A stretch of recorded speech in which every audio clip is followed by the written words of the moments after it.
Assalamualaikum warahmatullahi wabarakatuh. Saya Dica Paramaswari Syifa Dewi.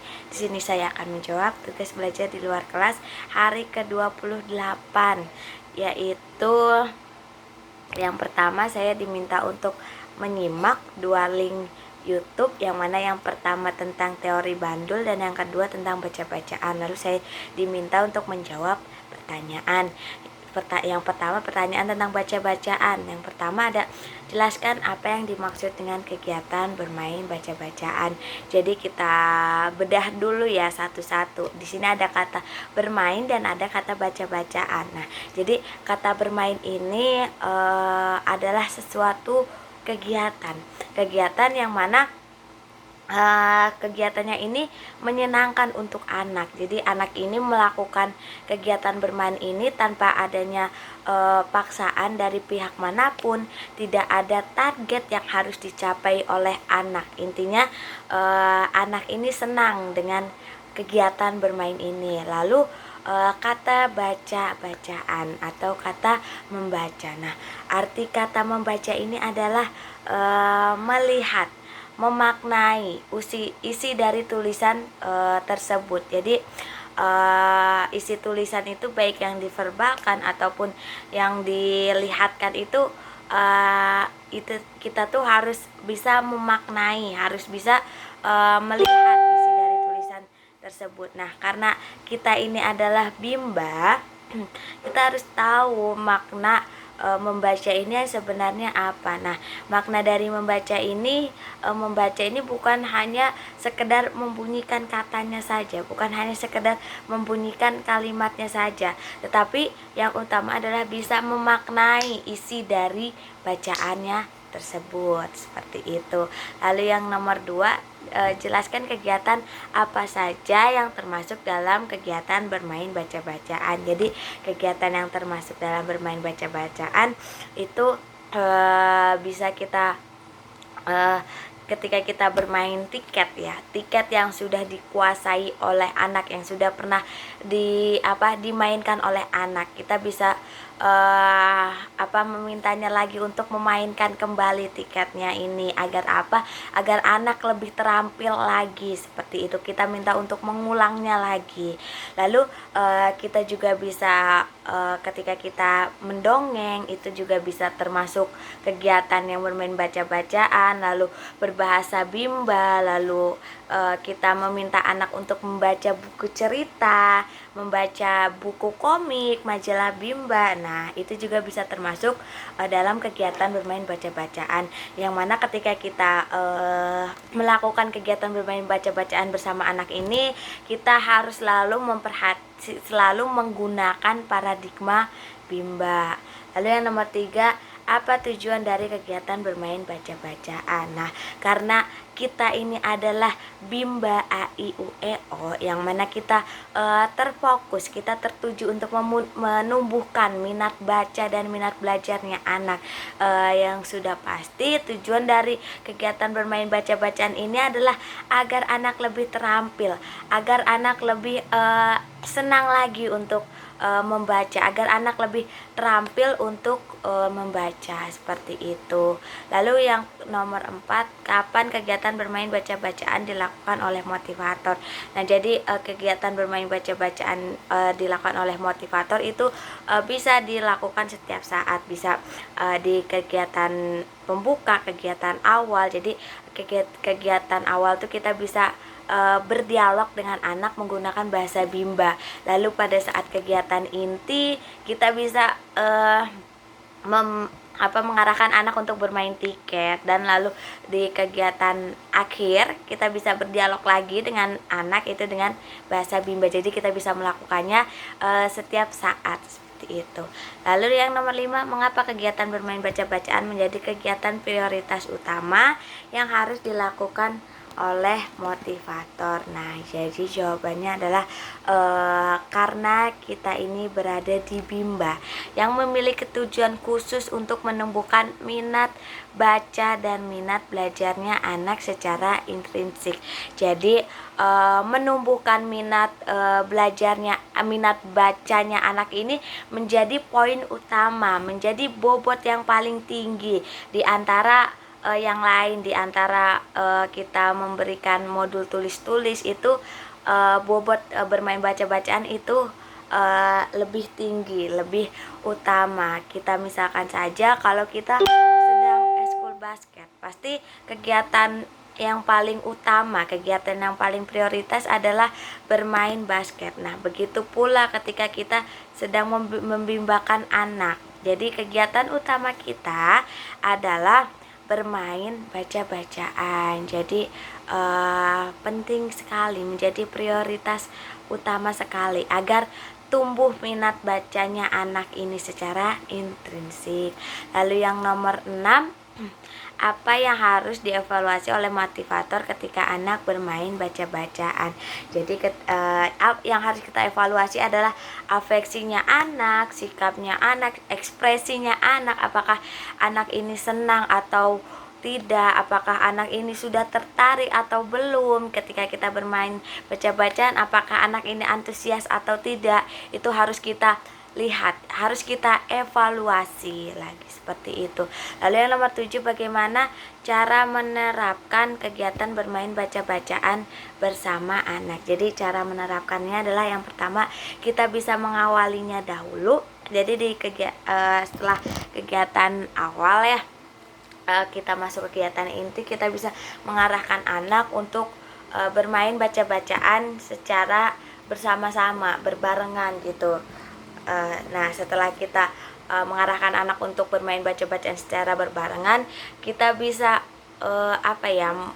mengarahkan anak untuk bermain modul selingan, yaitu bisa modul hitung-hitung, modul tulis, menebalkan garis, seperti itu.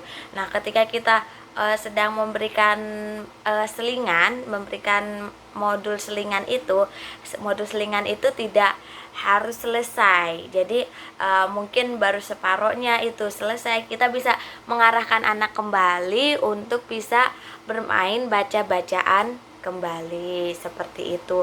Nah, ketika kita sedang menunggu anak selesai bermain selingan itu, kita juga bisa memberikan reward kepada anak, seperti itu. Jadi baca-bacaan, selingan, baca-bacaan, lalu bisa selingan lagi, lalu bacaan lagi. Jadi kegiatan prioritasnya, kegiatan yang paling banyak itu adalah bermain selingan, bermain baca-bacaan. Lalu yang nomor 8, apa dampaknya jika motivator tidak menerapkan bermain baca-bacaan?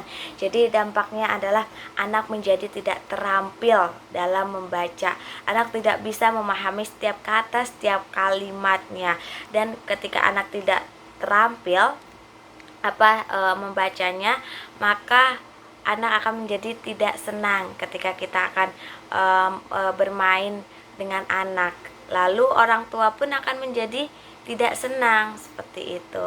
Lalu yang B, jawablah pertanyaan mengenai teori jam bandul berikut ini. Jelaskan apa yang diketahui mengenai teori jam bandul dan berikan contoh. Jadi teori jam bandul ini adalah bagian dari variation skill. Nah, jadi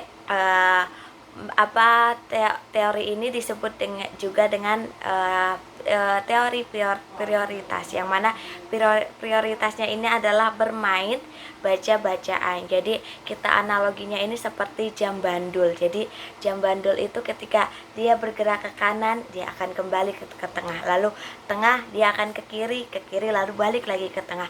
Yang mana di tengah-tengahnya ini yang menjadi prioritas. Nah, di Bimba ini yang menjadi prioritas adalah bermain baca-bacaan. Nah, bergerak ke kanannya ini adalah selingannya ini, seperti itu. Lalu bermain baca-bacaan ini bisa berupa dengan buku cerita, bermain modul, berbahasa Bimba, dan kalau jika selingannya itu juga kita bisa menulis, mewarnai, hitung-hitung, itu adalah jenis kegiatan selingannya.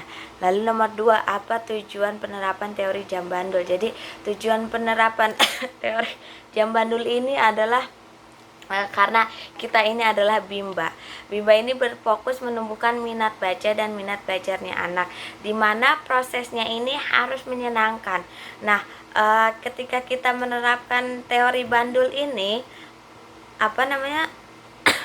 anak ini harus kita pastikan anak ini agar tetap semangat, agar tetap ceria, agar tetap tidak mudah bosan. Nah, jadi kita variasikan. Jadi di dalam bermain baca-bacaan ini kita variasikan ada kegiatan selingannya agar anak ini tidak mudah bosan, tetap semangat, tetap ceria seperti itu.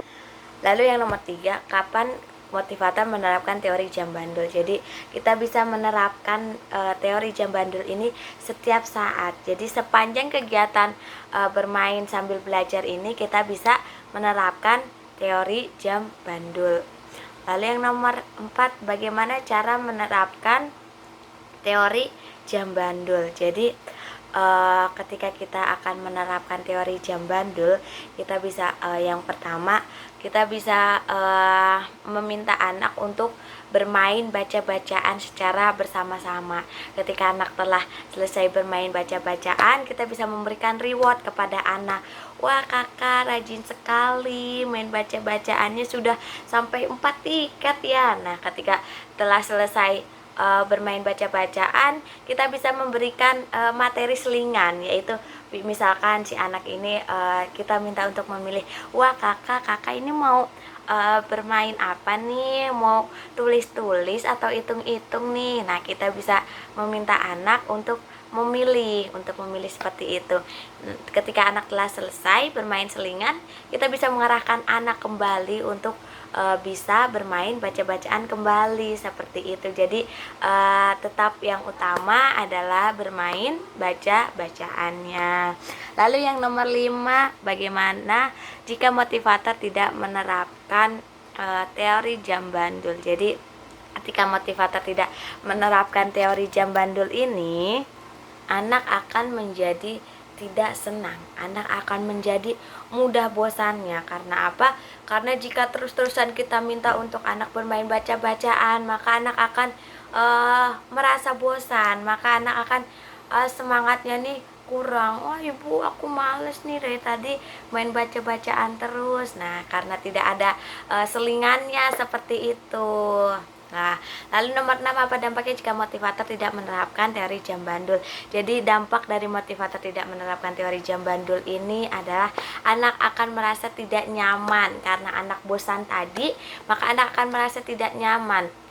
Maka ketika anak ini merasa tidak nyaman, minatnya ini tidak akan tumbuh minat bacanya ini, yang mana ketika minat bacanya ini tidak tumbuh, maka anak akan menjadi tidak bahagia. Lalu ketika anak minat bacanya ini tidak tumbuh, maka anak juga tidak akan terampil untuk membaca, yang mana akan membuat orang tua juga merasa tidak senang. Karena apa? Karena sebagian besar orang tua yang membimbakan anaknya ini berharap agar anaknya ini bisa membaca. Nah, jika kita tidak bisa menerapkan teori jam bandul, anak tidak bisa anak tidak merasa nyaman ketika sedang bimba, anak tidak akan terampil baca-bacaannya, maka si orang tua ini akan merasa tidak senang. Kok anakku di bimba ini nggak ada progresnya ya, nggak ada kemajuannya, seperti itu. Nah, mungkin seperti itu saja jawaban dari tugas belajar di luar kelas hari ke-28 saya. Apabila ada kurangnya, saya mohon maaf yang sebesar-besarnya. Wassalamualaikum warahmatullahi wabarakatuh.